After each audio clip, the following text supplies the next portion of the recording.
Esto es Cuadernos Peronistas, un nuevo lunes que nos volvemos a encontrar. Nos encuentran como siempre en las redes sociales en @EvaEnVivo. Somos la comunidad más grande del país, somos la comunidad organizada y como siempre no estoy sola. Amancay López, Andrea Saavedra, ¿cómo andan? ¿Cómo estás? ¿Bien ustedes? Bien, todo bien. A ver si se da cuenta el televidente de las novedades que vamos planteando. Venimos con ganas de jugar. De rotar. ¿Qué pasa? Estamos lúdicas, es necesario un poco de... Vamos rotando. Yo no roté, chicas, tendremos que haber hecho como todas. Estamos además medias mimetizadas con los sillones. Con la con el escenografía. fondo, con todo. Claro, estamos Es en una esa. época ya, una instancia del año que empieza a ponerse todo bastante Viste que se pasa denso. rápido, pero es pesado. Rápido, pero es imposible ya. Septiembre me dicen, ayer mi hijo justo, septiembre se pasa rápido porque ya, así que sí, bueno, no te engañes con septiembre. No. Estamos a 30 y igual sigue siendo, no termina más. Por suerte. Bueno. No, y aparte en distritos como la costa, que además es todo ya en función a la temporada, al verano. Parece que ya llega, empieza como el clima, Sí. y después viene una tormenta, y después baja 10 grados. No, pero aparte, no por nada. Ciertamente, septiembre es el mes estadísticamente más deprimido, económicamente hablando, en movimiento turístico, o sea, en todo. Entonces, como que hay un chicle que nunca llegás Imposible. al hito Menos para histórico los del fin de maestros semana que largo. recibimos regalos durante septiembre o Ahí aprovechamos va. para manguearlos. Bien. No, bueno, maestros, estudiantes. Maestros, profesores, claro, estudiantes también es un gran mes para. Yo para pido eso. doble, maestro y profesor. No soy maestra, Dame pero todo. lo pido. Feliz día y regalo. Bueno, y en ese contexto, sí. hoy la propuesta del programa. Sí. Dictadura, peronismo, universidad, un poco la historia y la idea de ir de manera cronológica. Si bien ya hemos hablado de movimientos estudiantiles, de lo que fue la dictadura, en este caso centrarlo más como en lo que ha causado en las universidades, ¿no? Sí, sí, en realidad también pensábamos, ¿no? Vamos tratando de que tenga un hilo conductor los diferentes temas, como siempre tratamos de restituir, digamos, el sentido de esta herramienta que es el programa para nosotros Cuadernos Peronistas, que ya lo abrazamos Adoptado. y lo hemos adoptado y ya se nos van ocurriendo otras cosas, pero también el canal, ¿no? Eva TV, también vamos viendo las repercusiones que tiene, la profundidad que van tomando los temas, los distintos compañeros y compañeras que Los intervienen, perfiles de cada programa. las repercusiones que eso va teniendo. Que va ampliando cada vez más la grilla además, entonces va teniendo como mayor posibilidades para debatir determinados temas y poder profundizarlos Sí, también. y para diferentes rangos etarios, para diferentes sectores, creo que esto está generando y está buenísimo Totalmente. de manera Un poco federal. nos parece como para también un cumplido con el sentido que nos convoca hacer este espacio de revisión. Y también, bueno, porque en el tema específico quizás que nos parece que podemos ir aportando y que tiene que ver con la construcción del conocimiento, con el desocultamiento de la historia, con la deconstrucción de los mecanismos del complejo saber-poder, ¿no? Un poco, siempre me parece que es interesante volver al punto de inicio que uno toma para plantear algo que en nuestro caso tiene que ver con la filosofía, con la educación, con la doctrina peronista, Sí. con el mito de las cavernas, ¿no? Digo, porque es el lugar del que tratamos de plantear una serie de discusiones y de aportes a la discusión política. Y también a partir de eso pensar la realidad. Bueno, en el contexto en el que estamos, lo acabamos de mencionar, estudiantes, docentes, el Estado, la escuela, las prácticas de construcción de sentido, las fake news, qué sé yo, hemos hablado de un montón de cuestiones.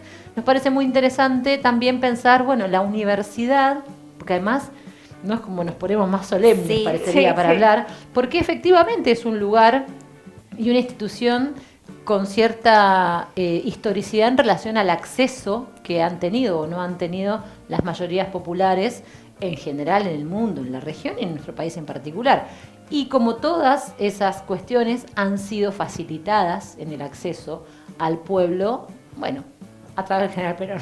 No, Esa sin verdad que dudas, podemos digo decir. que hoy, por ahí me adelanto, pero la cantidad de universidades que tiene este país posibilita que muchos de nosotros seamos primera generación de universitarios en familias obreras, digo, como pobre, clase media baja, en las que la universidad era un horizonte, era un objetivo para sus hijos y que pudiera realizarse y que pudiéramos transitar la universidad y todo lo que eso ha modificado en la subjetividad de cada uno de nosotros.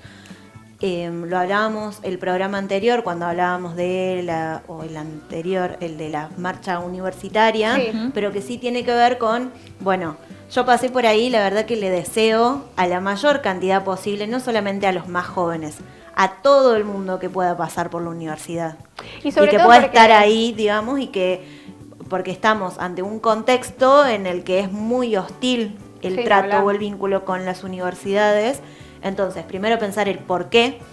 Digo, ¿por qué la educación pública, los viejos y los pobres, digamos, los trabajadores, y por qué también defenderlos y reivindicarlos en estas situaciones particulares? Sí, y darle la importancia porque uno piensa en la escuela. Bueno, la escuela es una obligación. Digo, ya la universidad, tener la opción de ir, es una elección. Entonces es una elección que te lleva a tu futuro o no, pero es una elección que uno toma a diferencia de la escuela. Y que todos tengan la posibilidad de elegir, me parece que es súper importante, que obviamente que en muchos casos no se puede, pero teniendo esa posibilidad, lo que todos queremos es que lo puedan hacer. Sí, ¿y cómo tiene que ser la universidad también? Porque eso me parece que es una pregunta que entiendo vamos a recorrer en algunos tópicos que nos planteamos, porque ¿qué universidad, más allá de la decisión de un gobierno, un movimiento estudiantil, una época, en que la población tenga la inquietud y acceda y esté la política de financiamiento, digamos, para que eso suceda? O sea, más allá de que esas decisiones estén, ¿cómo tiene que ser esa propuesta académica, ¿no? ¿Cómo tiene que ser esa propuesta desde el punto de vista de la ponderación de saberes, de qué es lo importante, de cómo se vincula la universidad o no se vincula con la comunidad en general, con el saber popular, ¿no? Que anida en todos los sujetos que participan de alguna manera de un espacio formativo? Entonces me parece que son un montón de preguntas y que también tenemos que poder, más allá de caracterizar los diferentes contextos en términos de la universidad como una institución que históricamente ha promovido a los sujetos a mejores condiciones de vida, qué relación también tiene la universidad con la población y cuánto este crecimiento que dice Andy o esta cantidad de universidades en la Argentina, bueno, también qué repercusión y devolución tiene para los propios territorios en términos de la producción de saberes que impacten en esos territorios, ¿no? Ahí me parece fundamental cuando pensamos en la impronta de la universidad, hacer como hoy va a estar planteado el programa en un recorrido cronológico de los momentos, tal vez que considerábamos que tienen mayores consecuencias para la universidad hoy. Y en uno de esos es la reforma universitaria del 18, que si bien es anterior al peronismo, sí se dio en un contexto de un gobierno nacional y popular, que es el de Irigoyen, figura que ha reivindicado muchas veces Cristina, digamos, y que les genera conflictos a los radicales. Sí, un partido de masas, digamos. Claro. Pero también como estas cuestiones, basta de tanta linealidad y cosa pura, ¿no? Le irigoyenismo, digamos, es una de las primeras expresiones justamente de la política en términos de la participación popular y las masas. Bueno, después, por supuesto, todas las tensiones que puede haber tenido el partido, diferencias ideológicas, por supuesto, pero qué pelotudez, ¿no? Negar. Por eso digo, pero para el análisis histórico, si se quiere, de la universidad, primero contarles que hasta el 1900 había 4 universidades en el país. La Universidad de Córdoba, que es la más antigua, que en el 2013... Se le infla el pecho. Sí, yo hoy vengo a hablar de Córdoba, mi país, la República Separatista. Es la Universidad de Córdoba, la más antigua del país, cumplió 400 años en el 2013, o sea, se fundó en 1613, está muy vinculada a toda la obra de los jesuitas, de la Orden del Sagrado Corazón de Jesús, y como toda la impronta católica que tuvo todo el proceso colonial de colonización en Argentina. La Universidad de Buenos Aires en 1821, la del Litoral en 1889 y la de La Plata en 1897. Digo, para pensar hasta el 1900 cuál era el contexto de las universidades. Remarco lo de la impronta religiosa en las universidades justamente porque hacia el 1918 que se origina la reforma universitaria en Córdoba, era un clima de época, digo, internacionalmente, contexto de Primera Guerra Mundial, Revolución Rusa, y en Argentina el proceso del irigoyenismo, de la Patagonia Trágica, digo, como todo en ese contexto de creciente movilización popular. Se genera la universidad pensada para las élites en ese contexto. Claro. Pero con una fuerte impronta religiosa, empezó a generar en los movimientos más liberales profundas discusiones sobre para qué existía la universidad y qué era lo que venía a hacer. Básicamente de ese clima nosotros teníamos esa discusión de es reformista y no revolucionario, pero sí tiene toda esa impronta de discusión de ideas. Lo que sale de las discusiones de la reforma universitaria del 18 es algunos movimientos más similares a como la conocemos hoy. Autonomía universitaria, que es algo que hoy se discute un montón, que es la universidad toma las propias decisiones. Es como la división de poderes, digamos. Claro, decir, sí, porque también tiene el gobierno o el cogobierno, que tiene que ver con lo que sucede en la universidad, lo deciden toda la comunidad educativa, que está toda la comunidad entre comillas, pero es docentes, estudiantes y egresados, entre el claustro de no docentes también como parte de esas decisiones, pero en la elección de autoridades y en la definición de cómo se toma o qué decisiones toma la universidad, los consejos superiores, los espacios de legislación de las universidades. La docencia libre es otro de los postulados de la reforma. El régimen de concursos, ya no ingresaban a la docencia libre, pero yo voy a hacer como el que... Sí. La docencia libre... la libertad de cátedra. Claro, con la libertad de expresión en los medios de comunicación. Claro, sería. Nadie va a venir a intervenir en mi cátedra sobre qué es lo que yo tengo que decir. Sí va a suceder... Pueden adoctrinar tranquilos en la universidad, bueno, digamos. Sí. Bien. Digo, ¿cómo está dicho ahí en la reforma? Dice, así. Dice, para que lo lea Mancay. No, digo, bastante antes que Milei hablaran de la libertad de... No, seguro. Había libertad. Porque además, hay libertad. Sí, mira, no me vas a enojar desde temprano. Entonces decíamos, autonomía, el cogobierno universitario, docencia libre, los concursos docentes, la investigación como una función de la universidad, y ya planteaba dos cuestiones que son las que conocemos y que hoy nos traen como más debates, que son la extensión universitaria y el compromiso social de la universidad. Bien. Digo, esos como puntos para pensar a la universidad como un dispositivo dentro de la sociedad y el para qué, por qué y cuáles son las funciones. De esta reforma universitaria se crean como órganos la Federación Universitaria de Córdoba y la Federación Universitaria Argentina, que son los espacios de representación estudiantil. A partir de ahí, la creación de... ¿Pero eran como centros de estudiantes? Tenían, se elegían representantes por carrera, no tanto para el gobierno estudiantil por cada facultad, sino dentro de la universidad, qué cuestiones los estudiantes empezaban a discutir como postulados, digamos, y como banderas para defender.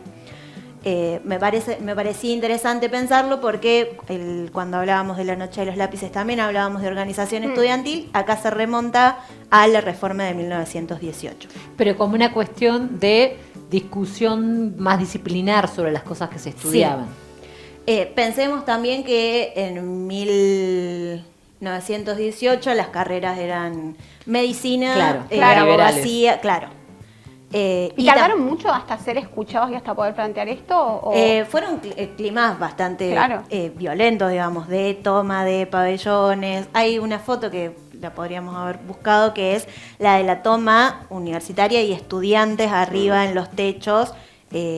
No fueron a pedirle por favor, sino que tienen que ver con organización y con toma del espacio público. Qué loco, ¿no? Porque uno en realidad, con un acontecimiento quizás más antiguo de lo que fue por ahí después el Cordobazo, después no sé, por una razón del engaño de la memoria, ¿te imaginas la reforma de 1918 como una cuestión recontra protocolar o no? No. Pero es lo primero que se te parece. No, todo eso tiene que ver con tomar la calle, nadie pidiendo por favor y golpeando puertas, en definitiva consigue mucho. Y si pensemos, volviendo a lo contextual, con 4 universidades en todo el país y siendo la de Córdoba la más al centro, como históricamente también aglutinó en un país que todavía tenía algunas estructuras funcionales en el norte, sobre todo como el norte productivo. Les quedaba mucho más cerca. El eje cerca, andino, como decía, claro, dicen algunos historiadores. hasta que luego se centralizó todo en provincia de Buenos Aires, Santa Fe, Buenos Aires, La Plata, en todo ese otro reducto. En la actualidad, la Universidad de Córdoba es la segunda en cantidad de estudiantes, la primera sí es la UBA, pero sí seguimos siendo la más antigua. Bueno, y yo lo tengo ahí y lo vamos a repetir todo el programa. Y hay como otra cuestión en el... Yo que soy del interior, imagínate que... Vos sos de la provincia de Buenos Aires. Córdoba ciudad. Pero vos sos de la provincia de Buenos Aires. Pero hay algo del para interior. Cualquiera que vive afuera de la provincia de Buenos Aires, que todo lo que implica esa pancita al este del país No es creemos porteño. que sí. Y bueno, No, claro. es un error de conocimiento que tienen los cordobeses. Es un tecnicismo que tienen los bonaerenses con respecto a Capital Federal. No es nada en contra de coterráneos de la provincia de Para Buenos nada. Aires, pero que a nosotros cuando en verano los turistas nos dicen porteños, o los turistas que vienen del interior de otras provincias, y nosotros no somos porteños, nosotros somos del interior, somos bonaerenses. Somos bonaerenses. Somos Son porteños. No. Somos carteros aparte, Porque particularmente. además siguen teniendo como la consideración que lo que sucede en Capital Federal es muy distinto, pero se sigue pensando desde una lógica bonaerense y porteña. Muy interesante las disertaciones de Saborido acerca de la Sí, identidad. sí, Vamos sí. a hablar de identidad Bueno. en este programa. Bueno, Bueno, pero en este sentido, digamos, el punto de inflexión quizás que tomamos con la reforma de 1918 tiene que ver con que eso es como un primer acontecimiento político de movilización de estudiantes en relación a la universidad y a determinadas conquistas de la universidad. Y de ahí en más, digamos, quizás el siguiente punto de inflexión tiene que ver con el acceso masivo de la población a las universidades. Sí, y si les parece, para hablar de eso lo tenemos a Perón, así que lo vemos. Obvio. Eso fue para la masa. Es decir, en esto se contempló un panorama de conjunto y se hizo la conquista más grande, fue que allí la universidad se llenó de hijos de obreros, donde antes estaba solamente admitido el oligarca, porque la forma de llevar al oligarca es poner altos aranceles, entonces solamente puede ir el que los paga. Nosotros suprimimos todos los aranceles. Para la universidad no había ni derechos de exámenes ni nada, era gratis, totalmente gratis, el Estado pagaba eso. De manera que tanto el pobre como el rico podía ir.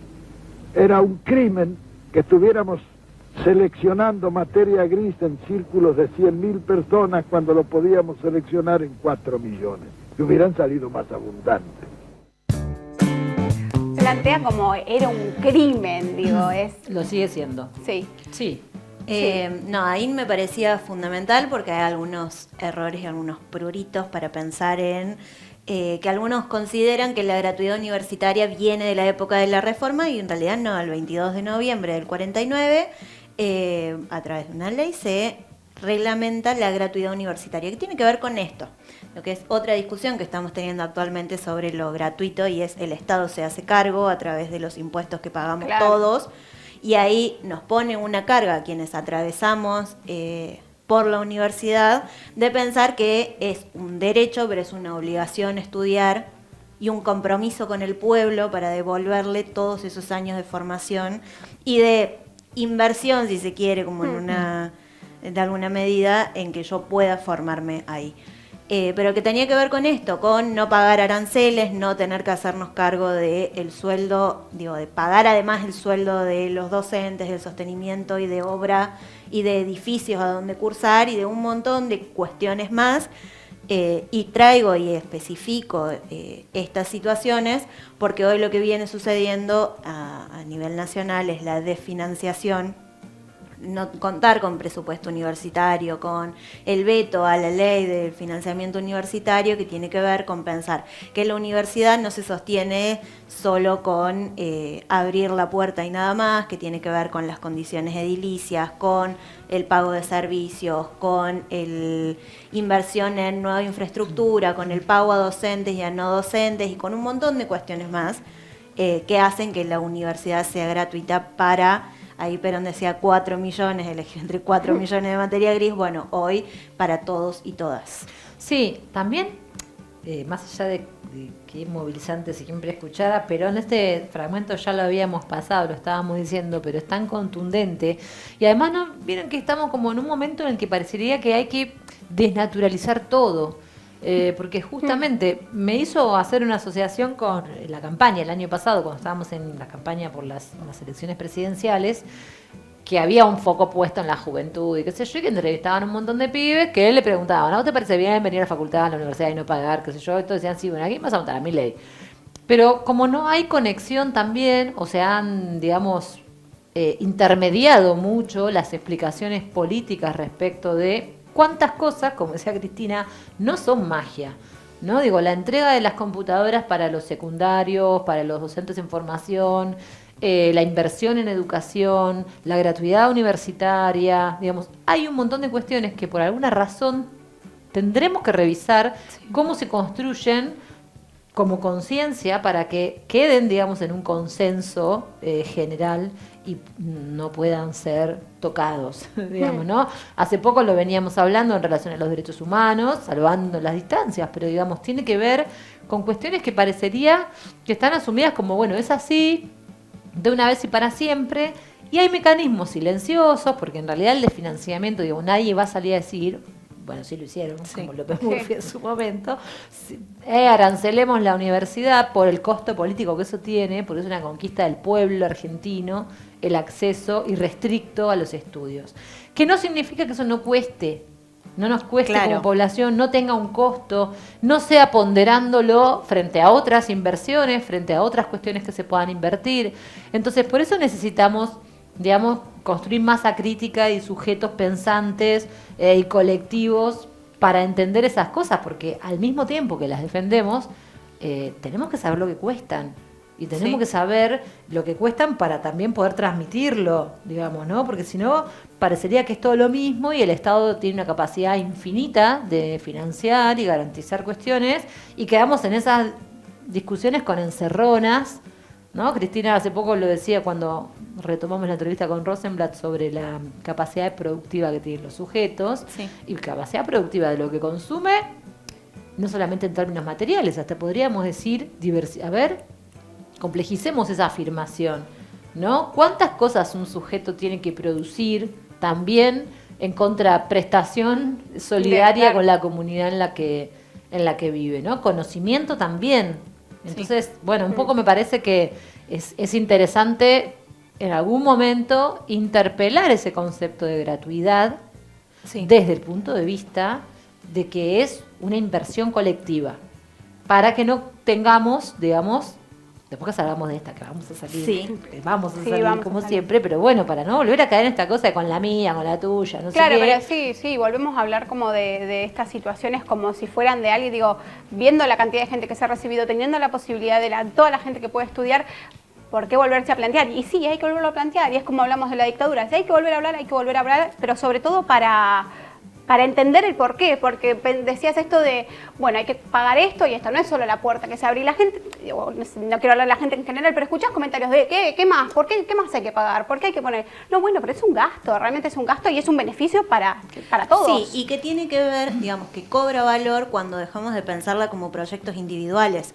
Digo, no es que yo voy a la universidad porque quiero ser contador y ganar mucha plata. Bueno, pero ese es otro problema. Claro, bueno, yo no sé si hoy qué pasa con los graduados de las universidades nacionales y públicas en términos de ese proceso de devolución o de mínima responsabilidad social, digamos. ¿Cuántos? Bueno, por eso digo, no quiero tomar ninguna disciplina en particular. Pero a mí me pasó, como venimos a la actualidad, digo, yo estudié comunicación social, evidentemente si no hago marketing digital, millonaria no voy a ser. Pero mi proyecto no estaba en estudiar esta carrera en la universidad porque iba a ganar guita. Después, eso son como dos discusiones aparte, pero digo, hay un imaginario de que si estudias medicina, si estudias una ingeniería, si estudias abogacía, digo, las carreras tradicionales en la familia promedio argentino es ese tipo de carreras. Y en la mía, yo siempre lo digo, como profesionalmente, no sé si volvería a estudiar comunicación, sin embargo, con 17 años volvería a pasar por la facultad, hoy Facultad de Ciencias de la Comunicación, porque me transformó como persona, sí, claro, como sujeto social que sabe a dónde está y el compromiso que asume con la sociedad en la que vive. Y yo...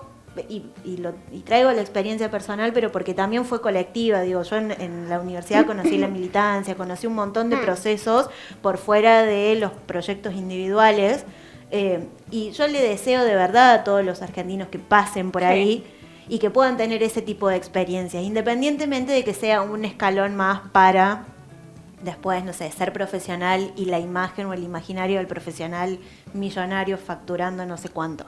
Sí. Ahí hay algo también, vos cuando mencionaste las conquistas, digamos, de la reforma universitaria del 18, hablaste de investigación y extensión. Sí. A mí me parece que también hay una tradición que tuvo la universidad pública, las universidades nacionales. Digamos, tradicionalmente lo que es investigación tiene que ver justamente con destinar una parte del presupuesto, de los recursos humanos, de los espacios y demás, en producir conocimiento, digamos, eso es la investigación, no es menor no tener, digamos, justamente en la ponderación de intereses, la investigación como un gran capital para un país, para la soberanía y para una institución, en definitiva, aunque dijéramos una universidad, una facultad o una carrera o una escuela de un pueblo, que es la unidad académica, digamos, que puede producir conocimiento. Entonces la investigación y la tradición extensionista también del postperonismo, digamos, el 49 hace gratuita la universidad, las universidades se llenan de obreros, y a su vez esa tradición de la extensión que tiene que ver con programas, voluntariados y una serie de cosas que hacen que la universidad llegue a través de estudiantes avanzados, profesores y programas a la comunidad, a los barrios, en diferentes formatos, digamos, pero es una tradición que, bueno, claramente, como todas las currículas de la época de los 50 y 60 de las universidades públicas, pregnadas, digamos, de esa cuestión más comunitaria, bueno, se ve interrumpida por la decisión del poder económico y del poder hegemónico, seguro, que en nuestro país se materializa en los años del exilio de Perón, del 55 para adelante, y particularmente en lo que es la historia de la universidad, en la Noche de los Bastones Largos en el 66. Vamos con eso, vamos con el gobierno de Onganía y lo que fue la Noche de los Bastones Largos.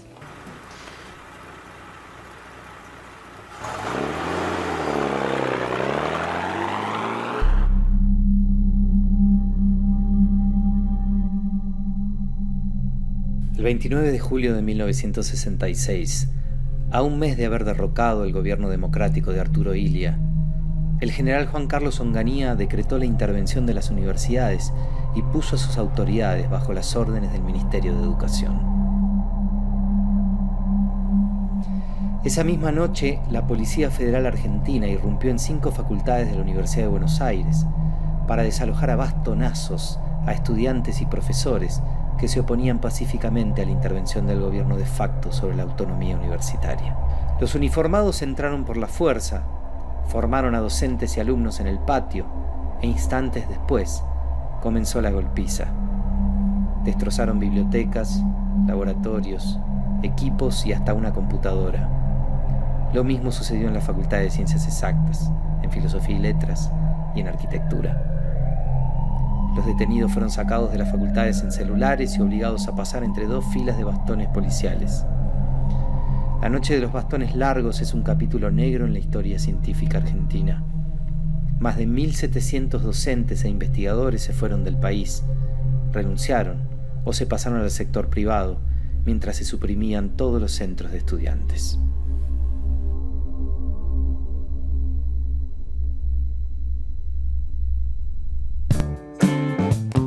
Este fragmento es de un documental del CONICET que subieron en YouTube, que de ahí lo sacamos y habla un poco de lo que fue la noche de los bastones largos, de esta intervención, o no sé si se puede decir intervención, a la Universidad de Buenos Aires, a las diferentes carreras.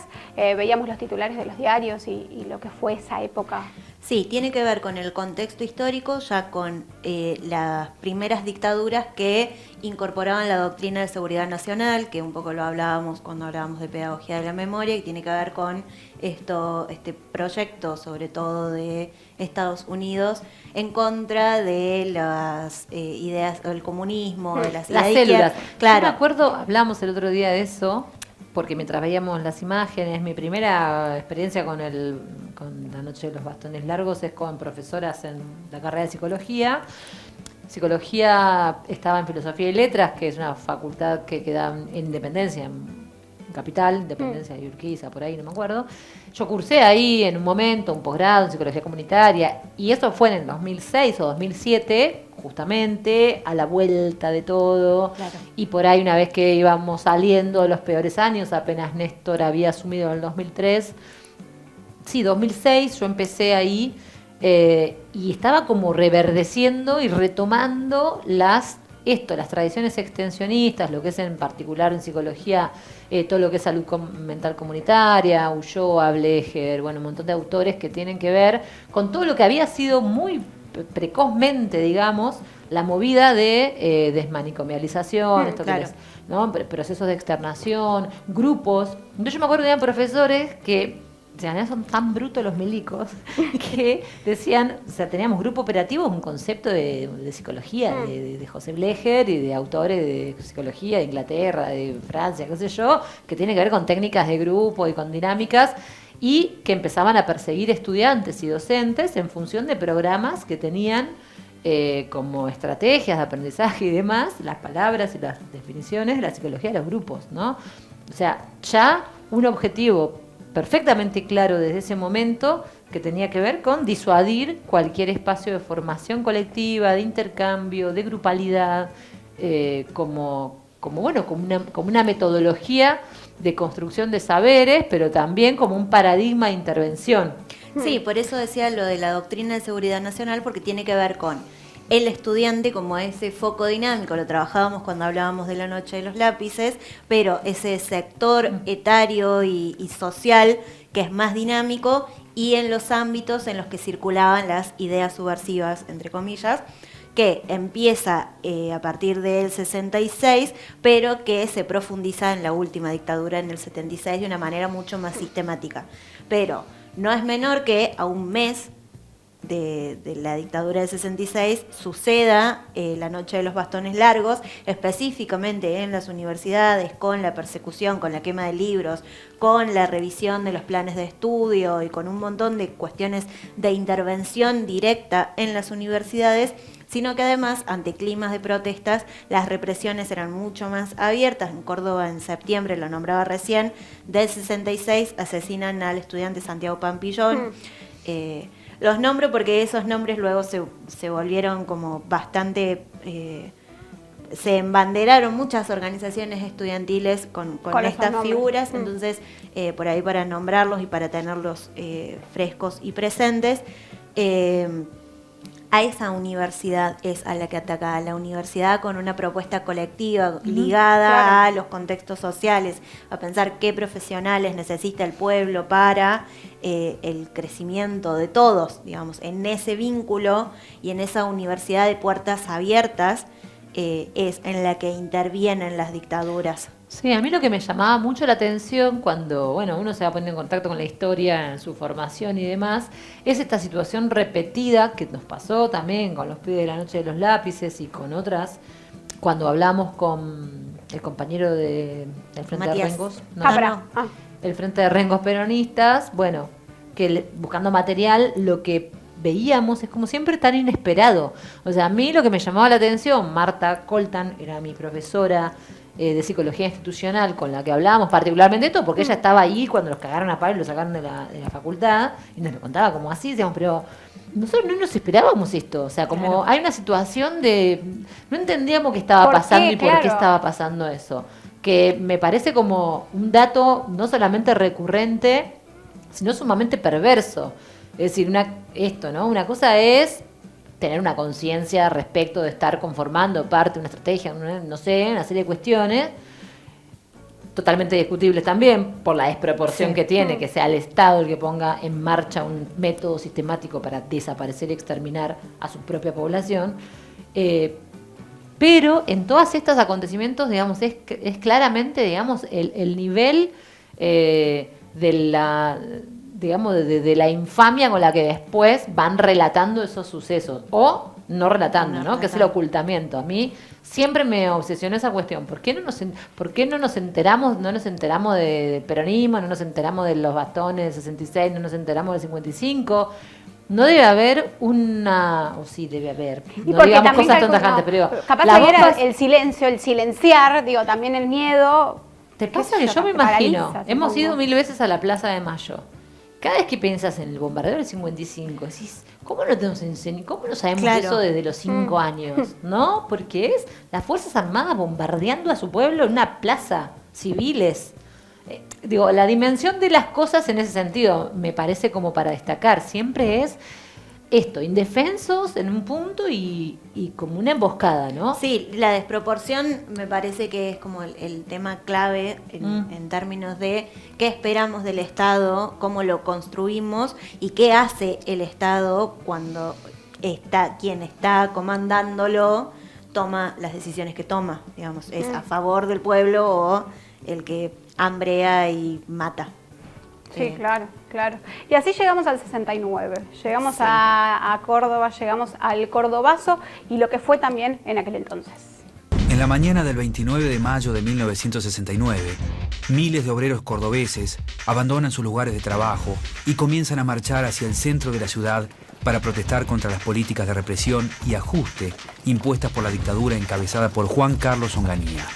Al paso de la movilización, estudiantes y ciudadanos comunes se suman a las múltiples columnas. Pero mientras la multitud avanza, las fuerzas de seguridad salen a su encuentro y los reprimen violentamente. Los manifestantes hacen frente a la policía y en pocos minutos la furia contenida de la población transforma la protesta en un verdadero levantamiento popular. El clima de toda la ciudad de Córdoba es similar a este. Creo que sobran las palabras y que las imágenes son elocuentes. Los vecinos colaboran intensamente con los manifestantes, arrojando desde balcones y ventanas todo tipo de elementos que puedan servir para armar las barricadas. La ciudad se convierte de a poco en un gran campo de batalla y las fuerzas policiales, desbordadas, deciden acuartelarse. Córdoba queda en manos de sus habitantes, quienes a partir de ese momento descargan su furia contra locales de firmas extranjeras y edificios gubernamentales. Con el paso de las horas, el panorama en el centro demuestra la verdadera magnitud de lo acontecido. Comercios con vidrieras rotas, automóviles y colectivos tumbados en las calles, arrasados por el fuego de las Molotov. Al caer la tarde, el gobierno nacional ordena a las fuerzas del ejército y de gendarmería ocupar la ciudad. Aquí vemos avanzar por plena avenida Colón a efectivos de la gendarmería. Recién al día siguiente los militares logran tomar el control de la ciudad. Cientos de personas son detenidas y hay un número indefinido de muertos y heridos. Por varios días, Córdoba mantiene el aspecto de una ciudad devastada por los efectos de una catástrofe. Sin embargo, el ánimo de los cordobeses es el mejor. Pese a la represión, han salido a la calle y se han pronunciado contra la dictadura. Algunos aviones sobrevuelan todavía la ciudad. Entre tanto, abajo, la ciudad muestra la imagen del caos. Bautizado como el Cordobazo, este verdadero levantamiento popular será el principio del fin de la autodenominada Revolución Argentina. Bueno, este fragmento, y como veíamos, pertenece a Canal Encuentro y cuenta un poco lo que sucedió el 29 de mayo de 1969, lo que se denominó el Cordobazo, y veíamos qué es esto, lo mismo que planteabas respecto a diferentes momentos. Esto también hay que contarlo y recontarlo y que sea parte de la historia, porque uno no le da la magnitud, y si hablamos de esta diferencia de provincias, yo me enteré muy tarde de lo que fue el Cordobazo. Y eso es cuando decimos la sangre siempre la pone el pueblo y los muertos los pone el pueblo, digamos, y las movilizaciones populares y las grandes conquistas, porque si esto fue, digamos, el Cordobazo, como recién relataban en el documental, digamos, prácticamente una estocada final, ¿no? A un proceso también represivo. Y después, bueno, Tucumán, digamos, el norte, y podemos seguir hablando, y por supuesto, digamos, las Madres de Plaza de Mayo al fin de la dictadura. Hemos tomado en su momento el movimiento de la Carpa Blanca, cuando hablamos del menemismo, ya, digamos, pasando lo que fue quizás un periodo mucho más oscuro de violencia política, como fueron, bueno, no sé, del 55 hasta el 79, 81, la guerra de Malvinas, quizás el punto. Sí. Y después fue otra violencia, ¿no? Que no fue la violencia política, digamos, pero que fue ese terrorismo económico que sí, no fue precarizó la confrontación directa con armas, con el ejército en la calle, pero sí otras maneras de disciplinamiento social que tienen que ver con la pobreza y el hambre. Sí, sí, con un mandato cultural y con una serie de desregulaciones que es un poco la gran preocupación que tenemos, digamos. Esta no es inocuo, no es gratuito, digamos, desregular todo, porque entonces esta fragmentación, individualización, donde de repente lo que se construye es la idea de que todas las cosas que pasan, bueno, cada uno tiene que hacerse cargo. Claro, ya cada uno se hace cargo de lo que puede, de lo que tiene, de lo que es. Entonces no hay capital cultural, esto, vos llegás a la universidad igual que todo lo demás, por más que sea gratuita la universidad. Primero, ¿qué va a hacer la universidad con vos? ¿Cómo va a pensar la universidad a todos sus estudiantes, que no son todos iguales, digamos, iguales en derechos, pero no vienen del mismo lugar? Entonces, todos esos mecanismos, digamos, que tenemos que tener como sociedad para garantizar niveles de justicia, se empiezan a borronear, ¿no? Es muy difícil plantearlo entre interlocutores sociales, en donde nos vamos convenciendo de que, bueno, las cosas dependen de cada uno.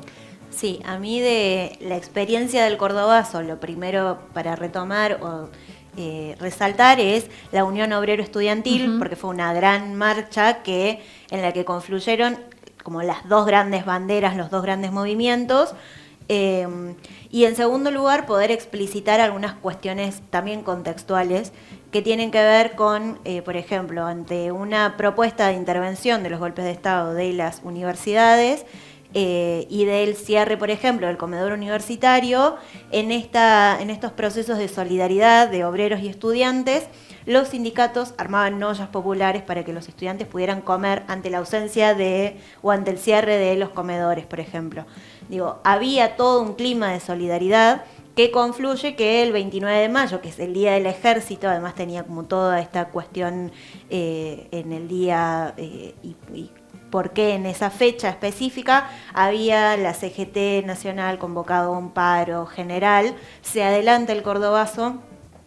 En principio, pensar también históricamente, Córdoba era el polo automotriz más grande del país, tenía grandes fábricas, Renault, que en ese momento era ICA, Fiat, digo, como grandes polos obreros que específicamente luchaban por la quita del sábado inglés, que es que trabajar jornada full y el sábado mediodía hasta las 13 y después retornaban el lunes. Hubo una quita específica durante la dictadura y de los estudiantes con la cuestión de las intervenciones en las universidades. Lo que generó, además, el Cordobazo fue una fuerte solidaridad en los barrios, una fuerte solidaridad popular.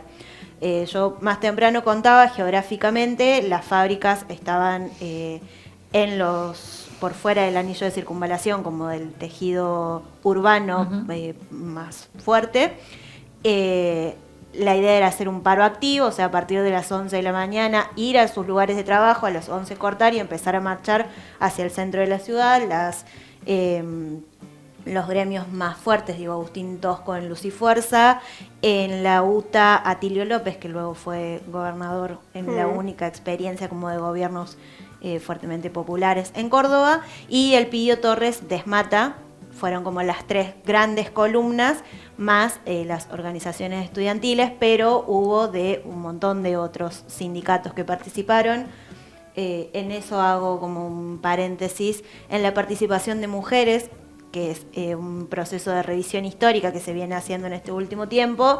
La foto conocida por los diarios es la de los 3 líderes sindicales al frente, y es un recorte de una foto ampliada en la que participan un montón de mujeres que trabajaban, eran obreras en fábricas textiles, maestras, estudiantes universitarias que también encabezaron la columna y que en un recorte de la foto quedaron por fuera. Bueno, que es esta la cuestión que decíamos, ¿no? Qué loco que es la transversalidad como un componente del campo nacional y popular que cada vez que se ha producido ha dado lugar a un acontecimiento político de esa envergadura, de esas características, y la comunicación de eso, cómo trasladar ese acontecimiento, hay esos mecanismos que lo recortan, que lo reducen, que lo desembisten de la potencia que tiene, por la composición que tiene, porque esto que cuenta Andy, digamos, no es menor, y cada vez que ocurre es justamente una nueva posibilidad de avance del campo nacional y popular. Es necesario que haya una articulación de sectores, que haya solidaridad entre los sectores, porque cada vez más, digamos, a la propuesta del proyecto individualizante, del proyecto deshumanizante, las discusiones internas y las mezquindades de los sectores hacen también que no logremos esa articulación del campo nacional y popular, que, vamos a decirlo, para nosotras muchas veces ha sido, para nosotras las mujeres, para las diversidades, ha sido en los últimos años, sobre todo, quizás en los últimos las últimas discusiones sociales, si queremos exponer, sea por los gobiernos populares como el kirchnerismo, sea por lo que el macrismo, sea ahora el gobierno de Milei. Bueno, nosotros hemos mantenido, digamos, un hilo conductor en el campo del feminismo que ha logrado determinados avances con un nivel de consenso transversal a las cuestiones partidarias, ¿no? Y eso es otra nueva demostración en nuestra época de que es una transversalidad, como decía Néstor, unidos para qué, pero bueno, unidos para qué, pongámonos a pensar porque estas se cuestiones. muestra lo que se ha logrado unidos, entonces me parece que también es parte de eso. Hablamos del cordobazo, ¿sabes qué? Me quedé pensando, dijiste, a las 11 salían, ¿se pudo lograr eso? Sí. Digo, a las 11 fue el momento. Claro, la idea era poder marcar, venían de jornadas de protesta, de paros activos, de asambleas de 1 hora, de 10 minutos y demás. Cortan, empiezan a caminar hacia el centro, al mediodía asesinan a un obrero, a Máximo Mena, me parece el nombre, Mena sé que es el apellido, en pleno centro de la ciudad, lo que genera mayor apoyo popular a la protesta, que es lo que posibilita después el armado de barricadas en los diferentes barrios aledaños al centro, por lo que las fuerzas policiales se ven desbordadas. Esto que decía recién en el recorte de, bueno, al mediodía la policía se repliega en la comisaría, en la central de policía, y pide apoyo al ejército. Entonces empezaron a armar las barricadas, el auto que cortaba el acceso a determinados barrios, Alberdi con el hospital de clínicas, Villarrebol con la central, con lo que es hoy EPEC, pero de la empresa de energía, y los diferentes barrios aledaños al centro que empiezan a cobijar a la gente que estaba en la protesta, por lo que se hizo tan difícil desactivarlo, y por eso tiene el tenor de revolución, y por eso fue tan significativo. Durante todo el día la ciudad estuvo tomada, pero aún así había una fuerte impronta de no nos interesa ir a tomar la casa de gobierno y hacer una contrarrevolución. Nos interesa que nos dejen de joder, que no avancen más avasallando derechos de los trabajadores y de los estudiantes, y que para eso nos organizamos y nos manifestamos en las calles de la ciudad. Imagínate lo difícil, porque después de esto sabemos que Onganía perdió legitimidad, pero imagínate estar ahí y no ser consciente de lo que estás generando, porque obvio, lo estás queriendo, pero si no lo voy a, no sé, pienso yo, capaz no lo logramos, y lo que generaron y la importancia de, volvemos a lo mismo, de esta unidad, porque si no es imposible. Sí, nadie sentía que estaba viviendo el momento más importante de su vida, hasta que sucede y lo estás haciendo.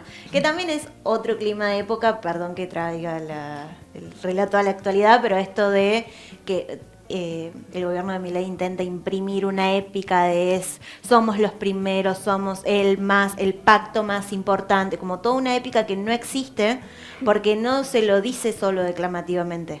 Bueno, no sucede solo porque yo deseo hacerlo. Eso tiene un tiempo, exactamente. Claro, si no tiene correlato con la realidad. concreta y material, volvemos a las preguntas del origen, ¿no? Del conocimiento empírico y el conocimiento abstracto y las ideas. Está buenísimo. Esa épica te puede durar, ¿no? ¿Cuánto tiempo podés mentirle a muchos? Como se hace la pregunta a Cristina. ¿Cuánto tiempo vas a mentirle a muchos? Después, como inicio, mentir, decir una cosa fascinante, qué sé yo, el tono y no sé qué. Y todo. Ahora, esto se desploma. Después se desploma el rating cuando ya vas a decir lo mismo que no está sucediendo a mi alrededor, flaco. O sea, no está pasando esto que estás diciendo, está todo mal. Y se van como no encerrando también en una burbuja. Lamentablemente, y ese es el nivel de responsabilidad que tenemos desde la política, de la militancia, de las instituciones, es que cuando esa burbuja donde se va aislando este personaje explote, nuevamente el dolor, los cuerpos, la sangre, la vamos a poner, digamos, el pueblo. Sí. Bueno, y si seguimos avanzando, nos vamos a los 70, y en este caso estuvimos entrevistando a quien es Guillermo Devoto, que es médico, estudió en la década del 70 medicina en la Universidad de Buenos Aires, y nos contó un poco su experiencia allí. Lo vemos. Hola, soy Guillermo Devoto, militante del campo nacional y popular, médico. Me encuentro acá en el municipio de La Costa, un lugar muy caro para mí, con gratos recuerdos. Las universidades en este país, en cualquier parte del mundo, siempre están asociadas a lo que pasa en el contexto de su sociedad, en la cual se crean. Más en un país donde la universidad siempre estuvo asociada a la formación de las pequeñas oligarquías nativas, o sea, aquellas personas que tenían la posibilidad económica, personal, de poder acceder a la universidad y recibirse. Estuvo vedada por mucho tiempo la universidad de su creación, de las universidades que venían del virreinato, hasta la propia creación de las universidades nacionales, Tucumán, Córdoba, que es la docta, digamos, y la Universidad Nacional de Buenos Aires, asociada siempre a la formación de los cuadros que iban a dirigir a este país. Los cuadros que iban a dirigir este país estaban siempre oriundos de la burguesía y de la aristocracia centralista portuaria de la Argentina. Esto se rompe de alguna manera, empieza a resquebrajarse con la fuerte ola inmigrante que recibe este país en dos fuertes oleadas de fines del siglo y mediados, principios del siglo pasado.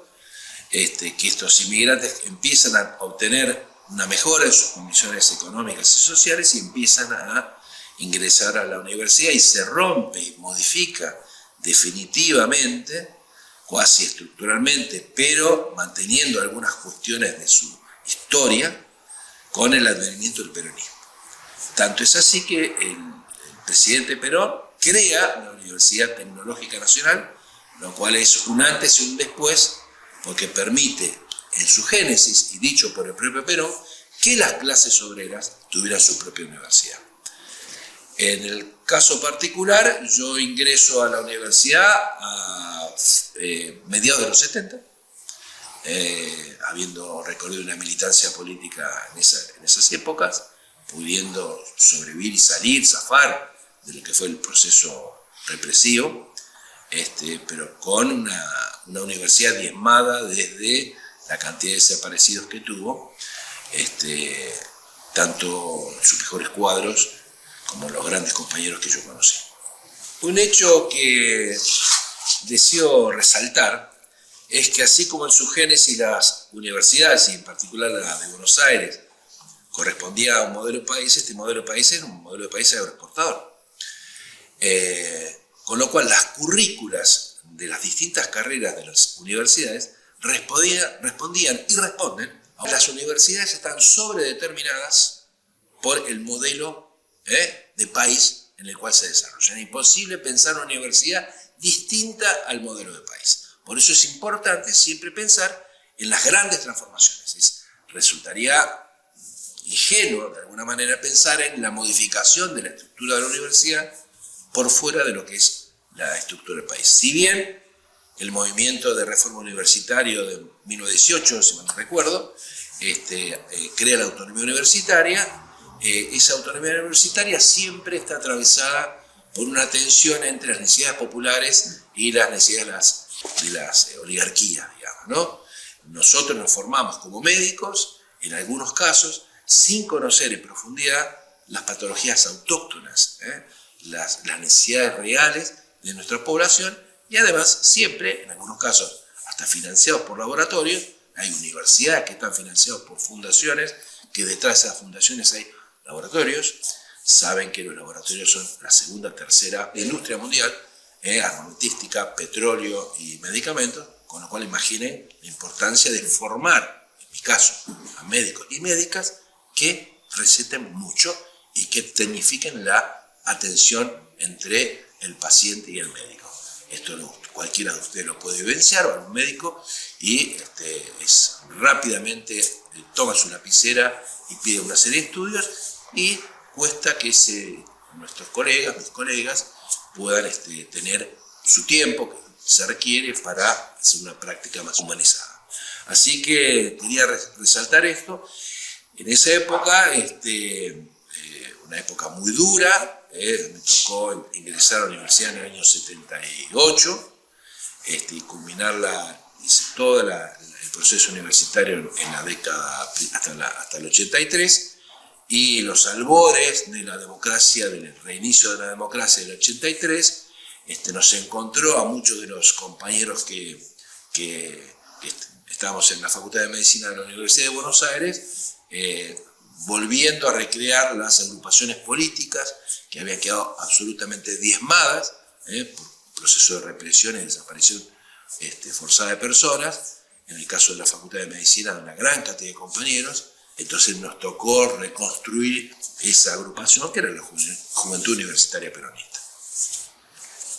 Bueno, no quiero terminar sin agradecer a los compañeros y compañeras de la costa, con los cuales me vincula cariño enorme, sin dejar parecer mi mirada sobre por qué uno estudia en una universidad y para qué estudia en una universidad, y por qué deberíamos de algún modo responder al pueblo que sostiene una universidad. Yo vengo de una familia obrera, metalúrgica, yo trabajé en metalúrgico hasta el 6º año de la carrera, y eso genera de alguna manera un compromiso vital, un compromiso para qué nos formamos. Y esa formación tiene que ser ineludiblemente en favor de nuestra población, en favor de los más necesitados. Si nosotros creemos que ir a la universidad nos representa, además del ascenso en la escala social, muy bienvenido por cierto, solamente un ingreso dinerario, les pido que elijan otra cosa, que pongan un negocio, pero esta universidad la sostiene todo el pueblo, con lo cual tenemos una obligación moral de devolver esos estudios. Así que los convoco además desde la universidad y de afuera de la universidad a transformar nuestra realidad social. Sin ella no vamos a poder ser felices. Así que muchas gracias. Una gran síntesis del compañero Guillermo Devoto. Hasta nos retó al final. No, pero aparte hay un montón de cosas, por eso le agradecemos a Guillermo, pero además ex médico, dice él. Me parece que resume mucho un montón de las cuestiones, nos vamos quedando sin tiempo, lo sabemos, pero resume y abriría otro capítulo que tiene que ver con esa generación. Guillermo lo conocimos por una misión en la costa, en salud, él trabaja para el Ministerio de Salud. Es un compañero formado en la atención primaria de la salud, que es todo, digamos, una estrategia de atención sanitaria, una mirada, una concepción sanitaria que tiene más que ver con lo que fue la medicina social, de quien fuera el primer ministro de salud de nuestro país, porque crea el ministerio el general Perón y Carrillo es el primer ministro, y Floreal Ferrara y otros sanitaristas de la época, digamos, tiene que ver con una concepción de pisos de dignidad, de justicia social y de igualdad en las condiciones de vida de las personas, que repercuten en lo que se denominan después determinantes de salud, no vamos a hablar, pero digo, Guillermo me parece que condensa muy bien en esta breve entrevista que le hicimos ese posicionamiento, ¿no? Y decía que abre un capítulo porque también es de una generación, que sufrió, que es la generación diezmada, que estaba siendo estudiantes, docentes, trabajadores, se exiliaron, volvieron, digamos, y la universidad cambió drásticamente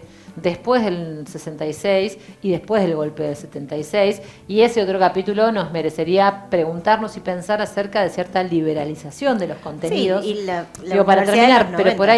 por ahí dice lo de ex médico, en el sentido en que, y esto que nos caga pedo un poco al final, que es, bueno, ¿cuál es el compromiso moral que tenemos los profesionales recibidos por las universidades nacionales y públicas, ¿no?